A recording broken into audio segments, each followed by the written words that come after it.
Hello everyone. तो आज हम लोग देखेंगे वर्चुअल डिस्ट्रक्टर का कॉन्सेप्ट सी प्लस प्लस में। तो मैं पहले कमेंट आउट कर देती हूँ वर्चुअल डिस्ट्रक्टर।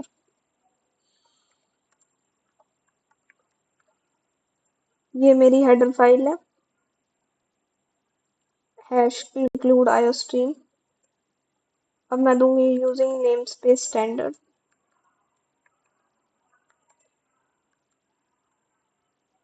ताकि मुझे स्टैंडर्ड ना लिखना पड़े सी इन सी आउट के लिए। अब मैं क्लास क्रिएट करूंगी। ये मैंने क्लास ए क्रिएट कर दी।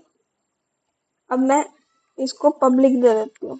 पब्लिक का मतलब क्या है? पब्लिक का मतलब ये है कि इसके जो डाटा मेंबर और मेंबर फंक्शन होंगे उसको कोई भी एक्सेस कर सकता है। अब मैं इसमें एक डिस्ट्रक्टर क्रिएट करूंगी। डिस्ट्रक्टर हम लोग कैसे क्रिएट करते हैं? टिल्ड सिंबल, क्लास का नेम वाला ही सेम नेम होता है। ये बात याद रखना कि डिस्ट्रक्टर ना ही कुछ आर्ग्यूमेंट लेता है और ना ही कुछ रिटर्न करता है। अब मैं इसमें एक स्टेटमेंट प्रिंट करा रही हूँ, डिस्ट्रक्टर ए।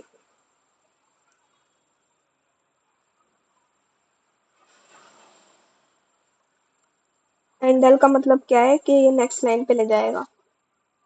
अब मैंने यहाँ पे सेमीकोलन दे दिया, इसका मतलब मेरी क्लास एंड हो चुकी है। अगर हम लोग सेमीकोलन नहीं देंगे तो ये एरर शो करेगा। अब हम लोग एक और क्लास क्रिएट करते हैं जिसका नाम है बी। ये मेरी किससे इनहेरिट हुई है? ये मेरी इनहेरिट हुई है ए से। इसका मतलब ये जो ए के डाटा मेंबर और मेंबर फंक्शन है उसको एक्सेस कर सकती है। ये डिराइव्ड क्लास है, ये ए बेस क्लास है। अब मैं भी इसमें भी एक डिस्ट्रक्टर क्रिएट करूंगी। कैसे करेंगे? टिल्ड का symbol, same name as class. ये ना कोई आर्गुमेंट लेगा ना कुछ रिटर्न करेगा। अब मैं एक स्टेटमेंट प्रिंट करा रही हूँ, डिस्ट्रक्टर बी।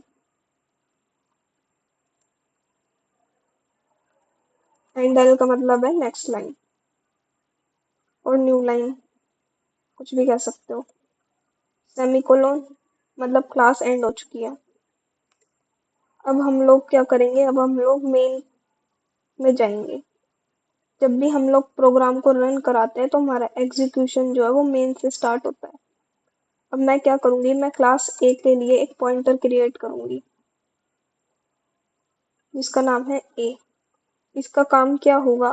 ये मेमोरी एड्रेस स्टोर करेगा क्लास बी के ऑब्जेक्ट का। जो ए पॉइंटर है उसमें मेमोरी एड्रेस है बी के ऑब्जेक्ट का। अब मैं क्या कर रही हूँ? मैं डिलीट कर रही हूँ ए को, ए पॉइंटर को। तो वर्चुअल डिस्ट्रक्टर को समझने से पहले मेमोरी लीक को समझना जरूरी है। अब जब मैं इस प्रोग्राम को रन करूंगी तब जब ये डिलीट ए लाइन एग्जीक्यूट होगी तब ये क्या करेगी? ये ए डिस्ट्रक्टर को कॉल करेगी। ए डिस्ट्रक्टर जो है वो मेमोरी को फ्री कर देगा, जो भी ए का डाटा था वो सब डिलीट हो जाएगा। बट यहाँ पे प्रॉब्लम आती है, ए का डाटा तो मेमोरी से डिलीट हो जाएगा बट बी का डाटा तो अभी भी मेमोरी में है, जिससे मेमोरी लीक के चांसेस बढ़ जाते हैं और हमारी मेमोरी डिसफंक्शनिंग करना स्टार्ट कर देती है। इसका मतलब कि मेरा ए का डाटा तो डिलीट हो चुका है मेमोरी में से बट बी का डाटा अभी भी है। चलो रन करते हैं इसको, उसके बाद देखते हैं। ये ए वाली लाइन प्रिंट कर, ये देखो। इसका मतलब क्या? जब ये लाइन एग्जीक्यूट हुई तब इसने ए के डिस्ट्रक्टर को कॉल किया और ए का डाटा डिलीट कर दिया और ये स्टेटमेंट प्रिंट करा दी। बट बी का डाटा अभी भी मेमोरी में। इसका मतलब मेमोरी लीक के चांसेस ज्यादा हैं। तब हमारा कॉन्सेप्ट आया वर्चुअल डिस्ट्रक्टर का सी प्लस प्लस में। अब देखते हैं हम लोग। मैं बेस क्लास को वर्चुअल दे रही हूँ। अब क्या होगा हमारा? जब मैंने इस डिस्ट्रक्टर को वर्चुअल डिस्ट्रक्टर बना दिया और जब मैं प्रोग्राम को एग्जीक्यूट करूंगी तब जब मेरी ये लाइन एग्जीक्यूट होगी डिलीट ए, तो ये पहले कॉल करेगी बी के डिस्ट्रक्टर को।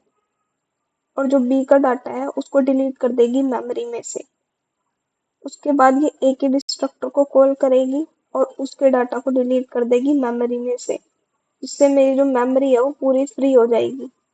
उसमें ना बी का डाटा होगा ना ए का डाटा होगा, जिससे हमारे मेमोरी लीक के चांसेस डिक्रीज हो जाएंगी। रन करते हैं। ये देखो, जब मैंने इस बेस क्लास के डिस्ट्रक्टर को वर्चुअल डिस्ट्रक्टर बना दिया, तब इसने क्या किया, जब हमने डिलीट ए की लाइन को एग्जीक्यूट किया तब इसने कॉल किया बी के डिस्ट्रक्टर को और मेमोरी में से बी के डाटा को डिलीट कर दिया।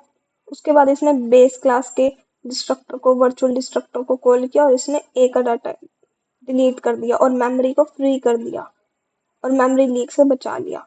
तो यहाँ पे हमारा वर्चुअल डिस्ट्रक्टर का कॉन्सेप्ट आता है। जब हमें अपने मेमोरी को मेमोरी लीक से बचाना है तब हम वर्चुअल डिस्ट्रक्टर का यूज करते हैं। आई होप तुम्हें ये कॉन्सेप्ट क्लियर हो गया होगा। Thanks for watching.